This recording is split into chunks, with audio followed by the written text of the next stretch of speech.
We came up here to their village and they were making shea butter underneath I think it was a baobab tree at the time.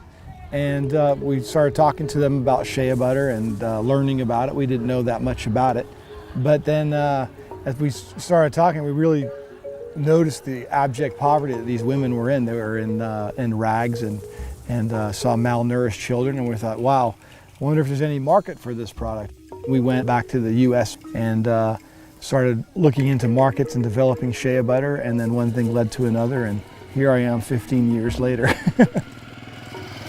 When we met them, the women making the shea butter, we really couldn't make any promises that we would be able to help, and we really didn't know if people would be interested in shea butter. It wasn't so well known 15 years ago.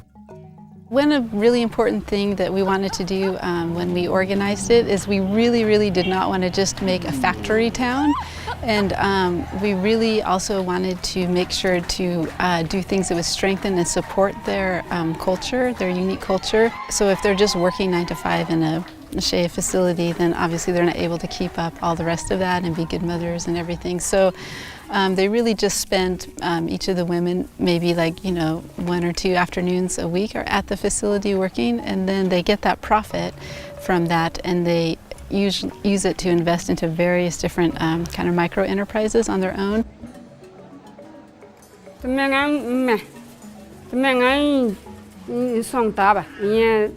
De vattenton vakuga de ke ligba menga no yang song de ke medele zeti kwamala ha eng ba sana kala fifi man vontela de la man biya school man biya baga la da han da na groupe wo yelle da na groupe nongri yelle la ton wa nongri yelle yohan la fora nongri yelle mana kan bangne mo eng se lem biya la salan zahmat ma yatala de la kana sala bahre ti wonna tem kana sala songro to me ti kwama school sen la mo eng ba help resource a first ponde en let ma posla tuma yara za taba me tira po kanyeta taba amma tuma wa Allah subhanahu la ko de pupelo ko boma da ko de tier ko tima de ti po la da kalen taba ren len ta.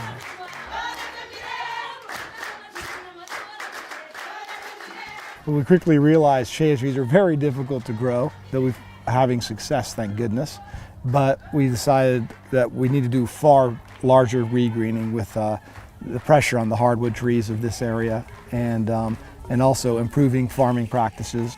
So we did loads of training in different farming methods, make better use of the land as well as not using harmful chemicals or all that kind of thing. All the farming techniques we've been training the Frafra on are all from Africa. These techniques aren't imported from the West. These are African techniques for Africans, and it really does work, and there's lots of proof out there. Salam kwa leza ahman kwa gang de le tuma iti de to bulla tase bare salande song de besa yo ga tuma kwa ma besa men no yor dita ta ala borga zi anko ba en ma pupel gang. For shea tree, it takes about 15 to 20 years to bear fruits. At first, all these places we have shea trees, but because the Sahara is coming nearer, most of them they have grown old and they have died. It takes time. With the shea butter, when it ripens, it drops by itself. And when the one that drops by itself has more butter in it, you pick that one. When you bring it home, we eat it. We have to parboil it. We'll dry it.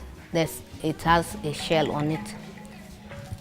You have to crush it, remove the nut itself, and dry it well. And when you want to process it, because you've dried it, there might be dust on it. You have to wash it, dry it again, and then do the crushing. After crushing, you send it to the roaster, you roast. When you are roasting, you don't have to put plenty fire. If not, it will burn, and you have dark butter. So you roast it so that you get it like chocolate. You then do the milling. Then go and do the kneading. With the kneading, you need water.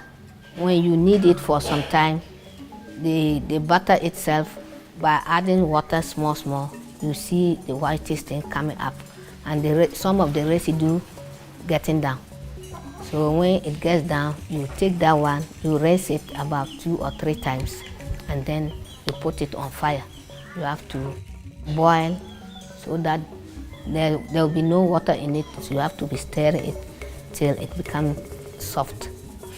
And then you then parcel your butter. Our butter is, well, it's always been high grade. We've tested it numerous times and always tested as some of the best. And I think part of that is because of, over time, the women have really learned to put care and passion into making the shea butter. And we use a mix of traditional methods and mechanization in making the shea butter. And I think that's really what's done it for us. And of course, we source only the best nuts, and our women have a very fine eye on picking the best nuts. We only buy high quality nuts, so we have high quality butter. Bunuma la menga me de la wons ba saba te gala boko ina de ko wons la ta pos kana to wadi ki burma la ka awe bok la po la ha pa te va don te sama mal bari wons oi man won nam pon kwat ina sala de la tumam bo sa wa be ita te ka wa wahala wa ma ita te kwamala yel ma bere han ka bona det ba sa han pon bona sku pon passe ba sa mo we kande wa kele ita kawa ti kande wa ko zewu ko wa sema ko ti inde sala ma biti ma di bonwa de bahat ma ko mi le yorbe pa alet ma zina mana ko ka di ko ben di zina ma dit mi de bahat fifi ma mit ma ko ma mi bero de ba ma dita ba sa mo le so ka ndi wa le inti le tok ne le sa ma ko